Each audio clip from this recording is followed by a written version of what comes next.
Good evening, ladies and gentlemen. I'm Driti Atri, and you are watching Skyline. Tonight, we are looking at 8 developments that tells us something much bigger about America, its security, its tech sector, its immigration system, and the pressure building across the country.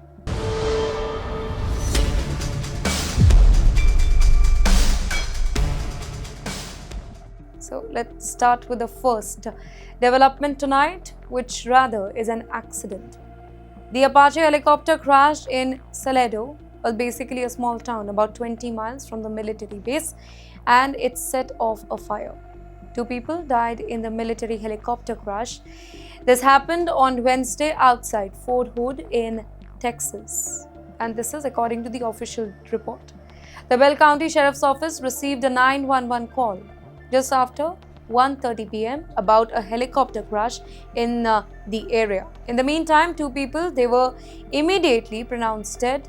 That was about 2:30 p.m. local time, and these are the statement by a spokesperson for the sheriff's office. Well, he directed questions about the identity of the 2 people to the military. You could tell it was a violent crash. That's what he said. In the meantime, officials at the Fort Hood, they did not immediately respond to the request for comment. In the news released, the US Army officials said that the aircraft involved in the crash, it was an AH-64 Apache attack helicopter. It was based at Fort Hood.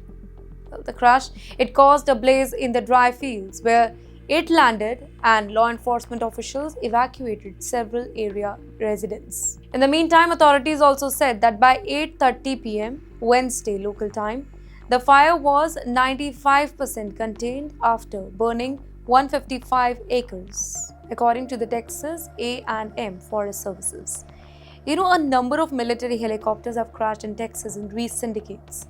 In 2015, 4 soldiers died when a Black Hawk helicopter crashed about 60 miles north of Austin. Then in 2004, a brigadier general and 6 soldiers in Texas, also aboard a Black Hawk, they crashed in a transmission tower and they died.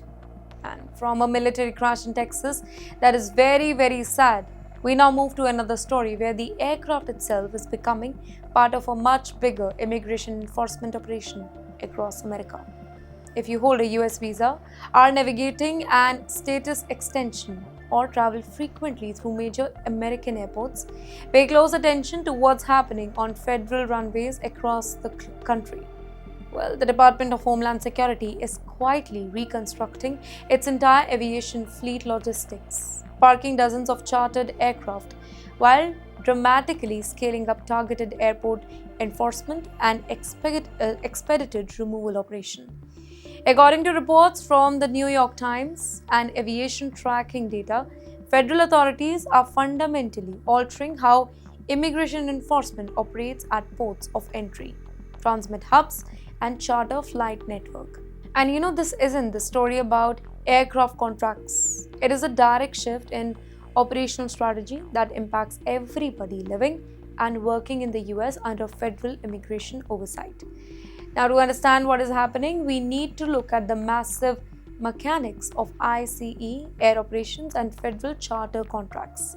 For years, Homeland Security has relied on a network of private charter carriers, including Global X, Eastern Express, and Avelo Airlines, to move the individuals between detention centers and process international removal flight. In fact, recent reports now reveal that DHS has faced intense scrutiny over millions of dollars spent on the parked, idle aircraft and underutilized flight capability. This is prompting a massive operation overhaul now. Instead of relying solely on long-term idle plane leases, DHS and ICE are pivoting towards dynamic charter deployment. Aviation tracking monitors show a record surge in overall enforcement flights, surpassing 1,700 monthly domestic and international flight movement. And yes, at the very same time, authorities have increasingly blocked tail numbers from commercial flights, tracking website and deployed dummy call signs as well. Well, the goal is clear: maximize operational efficiency, cut down on public tracking, and escalate the velocity of expedited removal. Well, the reconstructing of DHS flight asset, it is directly tied to a major policy shift unfolding inside public airport terminals. DHS has formally revoked prior policies that kind of permitted foreign nationals without permanent status or clear domestic documentation to board domestic flights.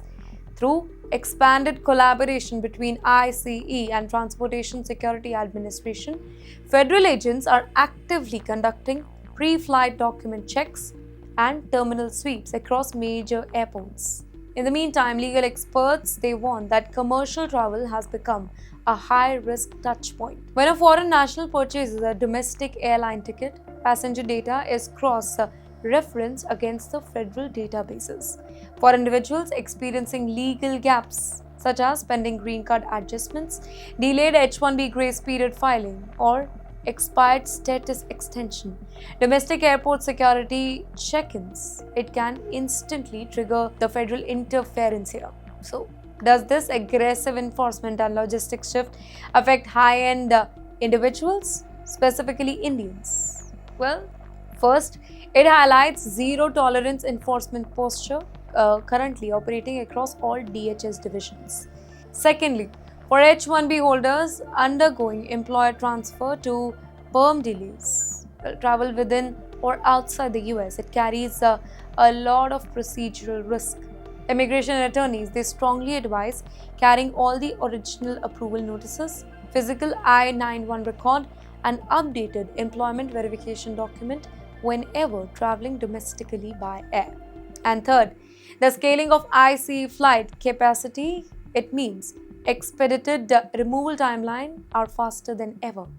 Once there is a removal order, well, the turnout time from detention to removal flight, it has been from weeks to days now. It has been cut. Well, as DHS continues to optimize its charter fleet, contract logistics, and airport security coordination, foreign nationals in US must take active steps to safeguard their legal standing. Now, here's the critical action step for NRIs and visa holders moving forward. Audit your I-94 and removal notices regularly. Ensure that your underlying status and employment authorization are active before booking any air travel. Avoid domestic air travel during status gap. Well, if you are between status transfer or waiting on an EAD extension, well, just avoid to travel for some time. Do not rely on digital copies alone when traveling through major transportation hubs. And yes, while immigration enforcement is tightening at the airport, another pressure is building inside the tech market, one that is making even the cheapest smartphone harder to find. If you have walked into the US retailer, checked a prepaid carrier deal, or tried sending a budget Android phone back home to family in India recently, you have likely noticed something alarming here. The sub $100 smartphone has almost completely vanished from the American shelf. According to the fresh reports, sales of sub $100 smartphones in the US collapsed by an incredible 64% year over year. Ultra affordable Android handsets, well, they are all wiped off from the market now. And this isn't just about a budget phone. It is a direct warning signal for every tech professional, H-1B visa holder, and tech investors too. Well, the primary driver behind this sudden collapse isn't shifting consumer taste. It is the big tech's relentless multi-billion-dollar AI data center land grab. And it is now triggering a massive semiconductor supply squeeze that is reshaping the entire tech economy. Now, to understand why the cheap phones are disappearing, you have to follow the money trail that is straight going into Silicon Valley's AI infrastructure war. Hyperscalers like Microsoft, Alphabet, Meta, and Amazon are pouring hundreds of billions of dollars into building Meta AI data centers. To power these advanced AI models, these giants, they require a lot of volume of high-performance memory hardware, specifically dynamic random access memory or DRAM and NAND storage chips. Chip makers like Samsung, SK Hynix, and Micron, they have aggressively reallocated their fab capacity towards fulfilling the enterprise AI data center contract. Result: semiconductor chip makers have raised DRAM and NAND prices, and that to nearly fourfold since late 2025. For the premium smartphones like the $1,200 iPhone or $1,300 Galaxy Ultra, a $30 or $40 increase in component bill of material, it can be absorbed, and that too within high profit margin. But what about a $99 Android phone that operates on razor thin single digit margin? Well, a quadrupling of memory costs, it makes the device mathematically impossible to build without losing money on every single unit shipped. As a result, manufacturers are quietly discontinuing their low-end tires. White-collar carrier phones, they are being phased out. HMD have pulled back, and brands like Transition have suffered massive profit drop. The absolute entry-level price floor for a wearable smartphone in the US and globally, it has permanently shifted from a $150 to $200. This hardware squeeze, it reveals a much broader macroeconomic shift that every tech worker needs to pay close attention to. We are entering a period where big tech's AI capital expenditure, well, it is creating real-world hardware inflation. So when big tech companies deploy tens of billions per quarter into AI chips, servers, and power grid allocation, they create supply bottleneck that ripple through customer electronics. Well, industry analysts warn that microchips price could jump from another 30 to 40%, pushing average smartphones selling price up across all tiers. Well, notice the market now. The big four in the US market, who are they? Apple, Samsung, Motorola, and Google. They saw combined sale dip slightly by just 4%, while smaller vendors created by 45%. Why? Because the massive tech dynamics, it has changed the balance sheet and supply chain leverage to lock in long-term component pricing at scale, leaving smaller competitors completely priced out. Well, if you work in big tech, hold US tech equities, or track global trade policy, this update is important. China and Iran have officially locked hands on rare earth elements exploration and processing. And it directly threatens the Western semiconductor supply chain. Ladies and gentlemen, China's National Natural Science Foundation and Iran's scientific agencies have launched joint initiative targeting rare earth exploration, refining, and processing. On the surface, it's framed as academic research, but in reality, this is a strategic move to dominate the minerals. Well, China already controls over 90% of global rare earth refining capacity here. Elements that are critical for everything from EV permanent magnets to satellite communication and semiconductor equipments as well. Well, by bringing Iranian mineral deposit into Beijing's technical fold, China is tightening its grip, and that too on the materials of 21st century economy. And why this matters for tech investor or a professional in the US? Because modern silicon manufacturing does not just rely on lithography machine. It relies on ultra-pure raw material.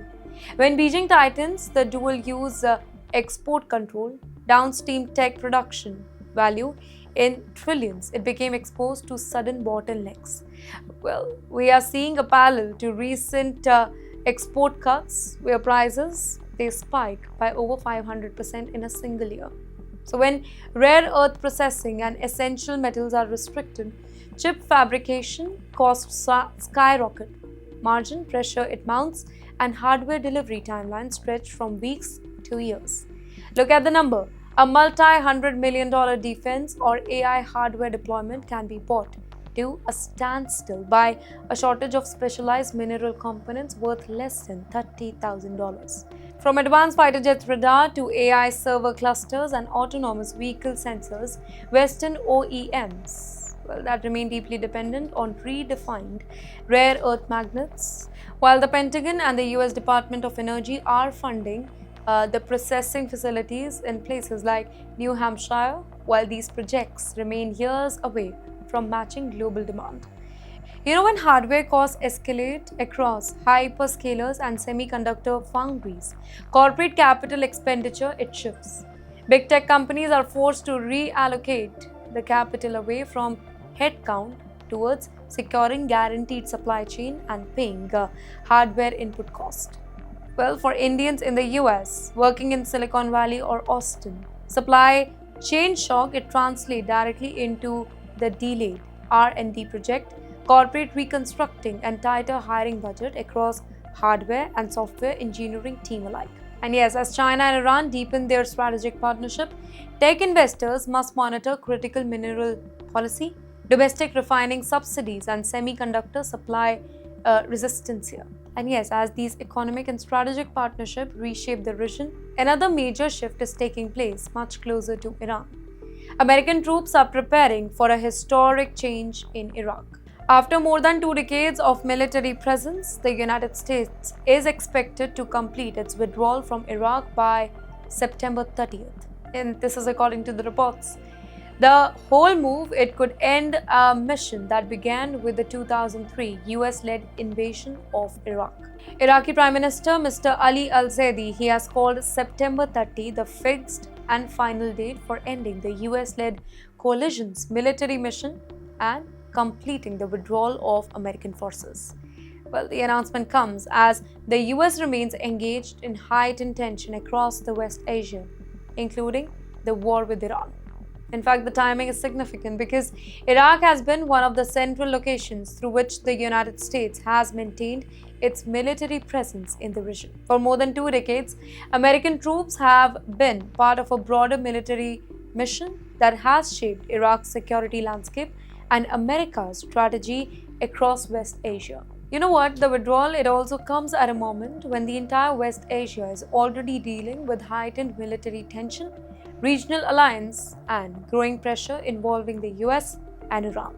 And that makes the planned September 30th deadline much more than a routine military timeline now.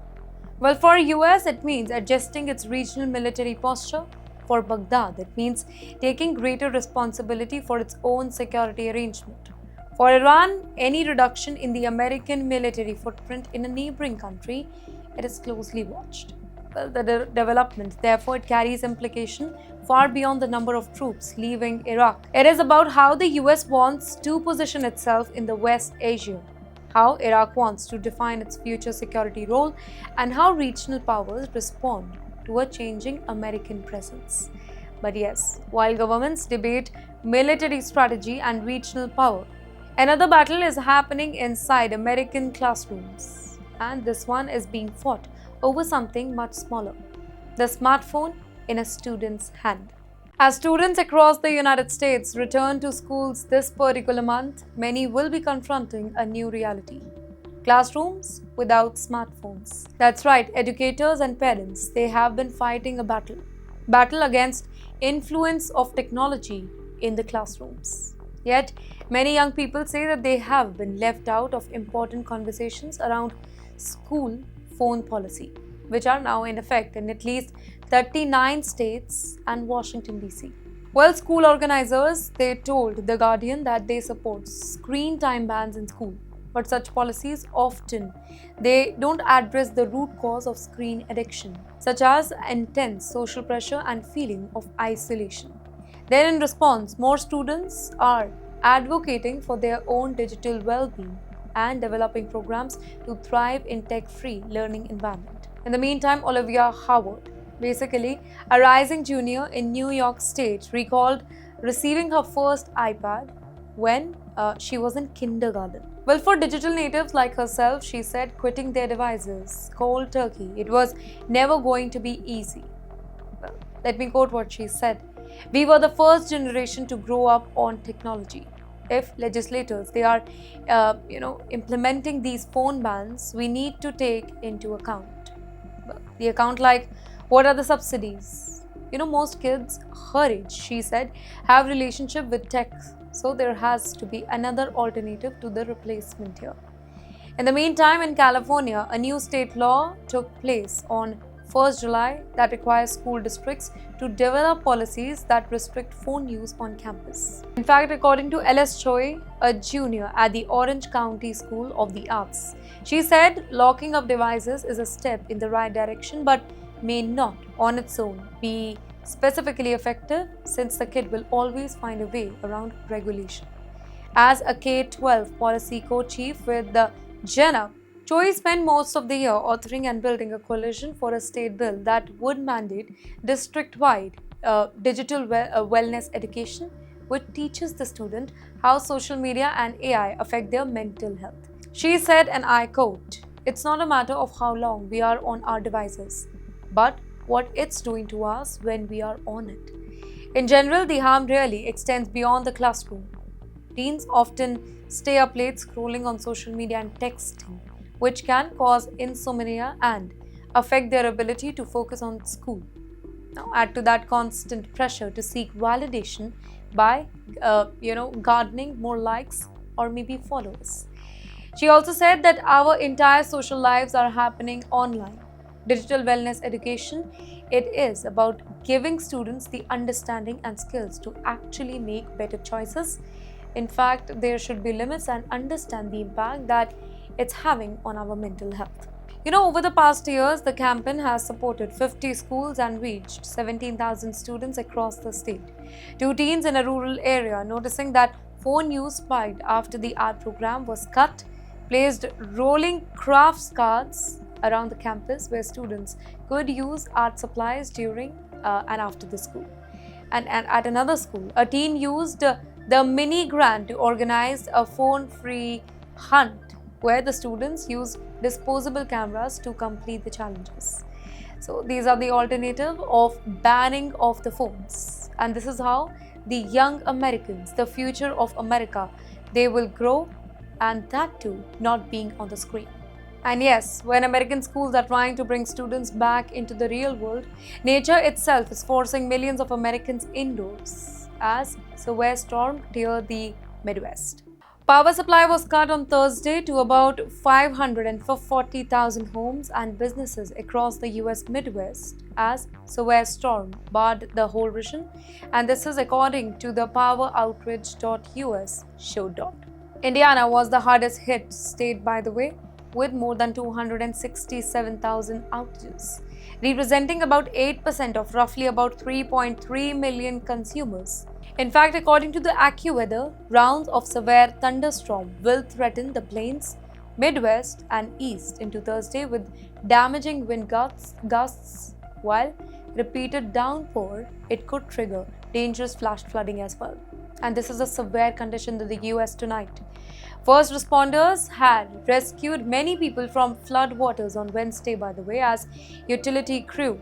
They cleared trees and wires that were downed by the severe storm in Midwest that had unleashed tornadoes, heavy rains, and flash flooding across the region for several days.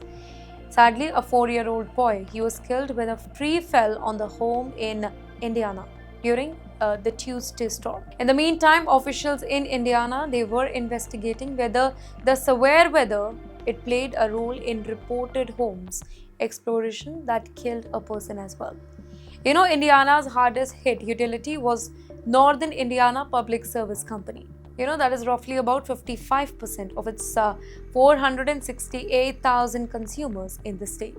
In fact, in a statement, the utility said that it is assessing damage and would provide estimated restoration time when the task was complete, but warned that restoration could take days in some areas as the damage it was extensive. And from a storm knocking out the power for hundreds of thousands, we turn to a very different kind of disruption inside corporate America, where thousands of workers could be facing another kind of blackout, the loss of their job. That's right, let's talk about the Oracle's mass layoff and the brutal AI infrastructure trade-off. If you're working in enterprise software, hold an H-1B visa at a major tech firm, or manage tech investment, keep a very close eye on your inbox this week. Oracle is preparing to deploy a fresh wave of aggressive mass layoff across its global operations, with managers instructed to submit lists targeting a double-digit percentage cut in multiple divisions. And yes, for thousands of engineers, particularly across US and India, this signals the return of Oracle's 6 a.m. termination email. This isn't a company facing bankruptcy. It is the clearest evidence yet of the brutal trade-off taking over Silicon Valley. Big tech is sacrificing thousands of human tech jobs to finance hundreds of billions of AI data center capital expenditure. Well, to understand how sudden and severe this shift is, we have to look at the internal report leaked from within Oracle. Executives have set a strict deadline to reduce company payroll before Oracle's second quarter begins on September 1st. Internal documents reveal that managers across several business units, including enterprise cloud, professional services, and consumer operations, they have been ordered to identify team for cuts reaching up to 10 to 20%. Well, for Oracle employees, the anxiety is deeply rooted in history. Earlier this year, on March 31st, thousands of workers opened their inboxes at 8 a.m. local time to find a cold and automated notification from Oracle's leadership, stating that their role has been terminated. There were no managers, one-on-one, no HR warning, and no system access to them. During fiscal year 2026, Oracle's global workforce shrank by 21,000 employees. That's 13% cut. Why is this profitable software giant cutting thousands of engineers? Well, the answer lies inside Oracle's SEC filing and capital expenditure report. Oracle is racing to transform itself into an AI cloud infrastructure powerhouse to compete directly with Microsoft, Amazon, and Google. But building massive AI data centers and purchasing tens of thousands of specialized NVIDIA chips require amount of cash that is a lot. According to the numbers, in fiscal year 2026, Oracle poured about $55.7 billion into infrastructure and data center construction. Well, that spending resulted in a cash outflow that exceeded the company's cash generation by $23.7 billion. To fund this AI land grab, Oracle raised about $48 billion in debt and stock offering. In simple terms, every dollar saved on human engineering payroll, severance, and office overhead is being funneled directly into paying interest on debt and buying the hardware for the AI structures as well. For Indians in the US, specifically on H-1B or L-1 visas, this pivot, it creates actual urgency. Well, Oracle maintains massive engineering campuses in India, including Hyderabad, Bengaluru, and Pune, as well as thousands of foreign national engineers across its US offices. So when global cut hit, Indian teams and H-1B visa holders are directly in line of fire. Second, an H-1B worker hit by 6 a.m. layoff email, it faces a strict 60-day clock. Within 60 days, he has to find another employer who is ready to sponsor him, or that worker has to leave the United States. And third, because the broader tech market is experiencing hiring freeze and AI reconstructing, finding a new H-1B sponsor within 60 days, it is harder than ever. Therefore, amid stage perm labor certification and green card processing applications, they are immediately cancelled the moment a position is eliminated. And with that, we come to an end of tonight's Skyline, ladies and gentlemen. Well, the world is changing, and so is the US tech world. Well, every story has a consequences, and with that consequences are connected millions of people. I'm Driti Atri, this was Skyline, and I'll see you tomorrow.